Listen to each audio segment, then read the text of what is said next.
తిరుమల శ్రీవారి వైకుంఠ ద్వార దర్శనాల కోసం ఎదురు చూస్తున్న భక్తులకు టీటీడీ కీలక సమాచారం ఇచ్చింది. ఈ ఏడాది డిసెంబర్ 30 నుంచి వచ్చే ఏడాది జనవరి 8 వరకు 10 రోజుల పాటు భక్తులకు వైకుంఠ ద్వార దర్శన భాగ్యం కల్పించినట్లు ప్రకటించింది. ఇందులో భాగంగా 300 ప్రత్యేక ప్రవేశ దర్శనం టికెట్లు ఆన్లైన్ కోటాను రేపు విడుదల చేయనుంది. జనవరి 2 నుంచి 8వ తేదీ వరకు ప్రత్యేక ప్రవేశ దర్శనం టికెట్లను శుక్రవారం మధ్యాహ్నం 3 గంటలకు ఆన్లైన్ లో అందుబాటులో ఉంచుతారు.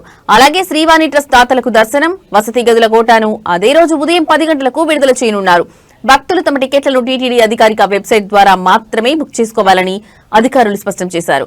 ఈసారి వైకుంఠ ఏకాదశి, ద్వాదశి, నూతన సంవత్సరం సందర్భంగా ఈ నెల 30, 31, జనవరి 1 తేదీల్లో సామాన్య భక్తులకు ప్రాధాన్యత ఇస్తూ సర్వదర్శనం టోకెన్లను ఇప్పటికే ఆన్లైన్లో ఎలక్ట్రానిక్ డీప్ పద్ధతిలో కేటాయించినట్లు టీటీడీ తెలిపింది.